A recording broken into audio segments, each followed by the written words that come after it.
রোদে দেওয়ার ঝামেলা ছাড়া, তেল ছাড়া কিভাবে টক ঝাল মিষ্টি এই আমের আচার তৈরি করবেন আজকে শেয়ার করব সেই রেসিপি।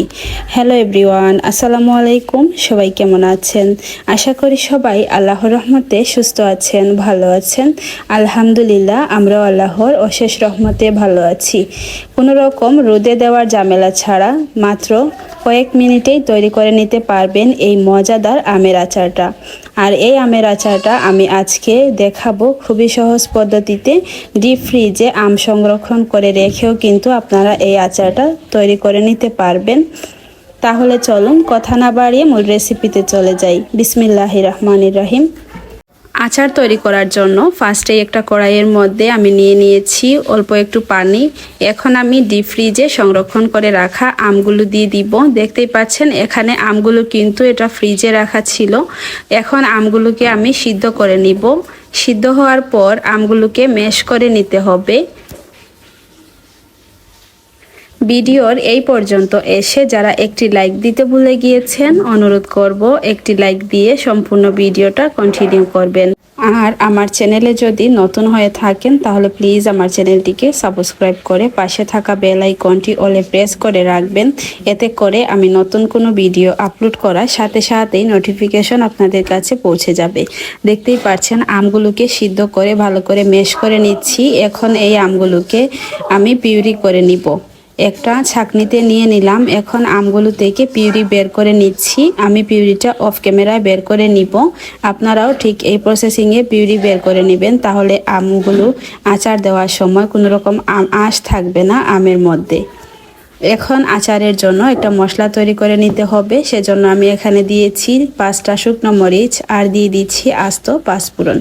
এখন সবগুলোকে সুন্দর করে হালকা ভেজে নিতে হবে যাতে মশলাটা পুড়ে না যায়। সেজন্য চুলার আঁচ কমিয়ে রেখে মশলাগুলোকে ভেজে নিতে হবে।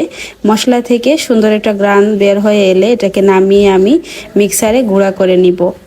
এখন আচার তৈরি করার জন্য প্রথমে আমি ক্যারামেল তৈরি করে নিচ্ছি, কারণ এই আচারটা ডিপ ফ্রিজে থাকার কারণে পিউরিটা বের করার সময় একটু কালো হয়ে গিয়েছে। সেজন্য কালারের জন্য আমি এখানে ক্যারামেল তৈরি করে নিচ্ছি। আর এদিকে আমার আচারের মশলাটাও গুঁড়া করা হয়ে গিয়েছে। এরকম আধা ভাঙ্গা করে গুঁড়া করে নিতে হবে। দেখতেই পাচ্ছেন অল্প একটু চিনি দিয়ে প্রথমে ক্যারামেল তৈরি করে নিচ্ছি। ক্যারামেলটা তৈরি করতে হবে চুলার আঁচ কমিয়ে রেখে। যদি বাড়িয়ে দেন তাহলে পুড়ে যাবে, এতে করে আচারের স্বাদ একদমই ভালো আসবে না। এখন দেখতে পাচ্ছেন ক্যারামেলটাকে সুন্দর একটা কালার আসার আগ পর্যন্ত নেড়ে ছেড়ে আমি রান্না করে নিচ্ছি। যখন ক্যারামেলে সুন্দর একটা ব্রাউন কালার চলে আসবে তখন আমি এখানে আগে থেকে পিউরি করে রাখা আমগুলো দিয়ে দিব।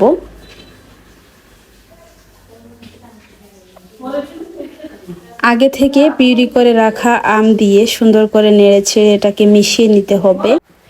এখন দেখবেন মেশানোর পর ক্যারামেলটা জমে যাবে। ভয় পাওয়ার কিছুই নেই। এটা রান্না করতে করতে ক্যারামেলটা সুন্দরভাবে গলে যাওয়ার পর এটাকে নেড়ে ছেড়ে মিশিয়ে নিতে হবে। মেশানো হয়ে গেলে আমি এখানে কিছু মশলা অ্যাড করে নিব। ক্যারামেলের মধ্যে যখন আমের পিউরিটা দিবেন তখন দেখবেন ক্যারামেলটা এভাবে জমে যাবে। তবে ভয় পাওয়ার কিছুই নেই, এটা রান্না করতে করতে এভাবে গলে গিয়ে একসাথে মিশে যাবে। কালারের জন্য দিয়ে দিচ্ছি স্বাদ অনুযায়ী লবণ আর মরিচের গুঁড়া, হলুদের গুঁড়া 1/2 চা চামচ করে। এখন সব কিছুকে আবারও সুন্দর করে মিশিয়ে নিব। মেশানো হয়ে গেলে আমি এখানে 2 কাপ পরিমাণ চিনি অ্যাড করব। যেহেতু এটা টক ঝাল মিষ্টি আচার তৈরি করছি সেজন্য এখানে চিনি অবশ্যই দিতে হবে। আর যেহেতু এটা রোদে দিব না সেজন্য চিনি দিয়ে এই আচারটাকে তৈরি করে নিতে হবে।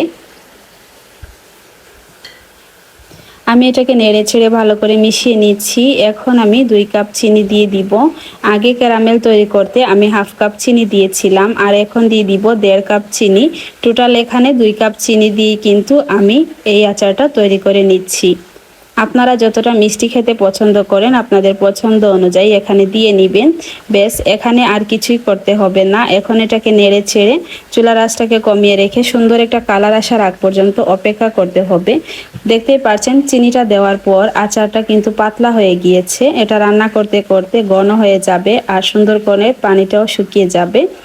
রোদে দেওয়ার ঝামেলা ছাড়া আচার তৈরি করতে হলে আচারের গা থেকে যে পানিটা বের হয় সেটা সুন্দরভাবে টানিয়ে নিতে হবে। তাহলে আচারটা 1 বছর পর্যন্ত আপনারা নর্মাল ফ্রিজে সংরক্ষণ করে রেখে খেতে পারবেন। দেখতে পাচ্ছেন আগে থেকে গুঁড়া করে রাখা আচারের মশলাটা আমি দিয়ে দিচ্ছি। এখানে অর্ধেক মশলা আমি এই আচারের মধ্যে ব্যবহার করব, আর আরেকটা আচার তৈরি করব, সেটার জন্য কিছুটা রেখে দিয়েছি। এখন আমি এটাকে নেড়েচেড়ে ভালো করে মিশিয়ে নিব। তো দেখতেই পারলেন রোদে দেওয়ার ঝামেলা ছাড়া, তেল ছাড়া 1 বছর পর্যন্ত এই আমের আচারটা আপনারা বানিয়ে রাখতে পারবেন। আমার চ্যানেলে এই আমের আচারের রেসিপি আরও দেওয়া আছে, আপনারা চাইলে দেখে নিতে পারেন, আমি ডেসক্রিপশনে লিংক দিয়ে রাখবো। আচারটা রান্না হওয়ার পর আচার থেকে দেখতে পারবেন এরকম বুদবুদ ক্রিয়েট হচ্ছে, তখনই বুঝতে পারবেন আচারটা হয়ে গিয়েছে। দেখতেই পাচ্ছেন এখন আমি আচারটা একটা বাটির মধ্যে উঠিয়ে নিয়েছি আর আপনাদেরকে দেখিয়ে দিচ্ছি। মাশাআল্লাহ, আচারের কালারটা কিন্তু খুবই সুন্দর এসেছে। আর এই আচারটা আপনারা 1 বছর পর্যন্ত রেখে খেতে পারবেন, একদমই নষ্ট হবে না। এখানে আমি 1 চা চামচ পরিমাণ সিরকা ইউজ করেছি। দেখতেই পাচ্ছেন আচারটা কতটা আঠালো টাইপের হয়েছে, আর পানিটা কিন্তু একদমই টেনে গিয়েছে। তো এই ছিল আমার আজকে রোদে দেওয়ার ঝামেলা ছাড়া খুবই মজাদার একটি আমের আচারের রেসিপি। আপনাদের কাছে কেমন লাগলো প্লিজ কমেন্ট করে জানাবেন। যদি ভালো লাগে তাহলে প্লিজ ফ্রেন্ডস অ্যান্ড ফ্যামিলির সাথে আমার ভিডিওটা শেয়ার করে দিবেন।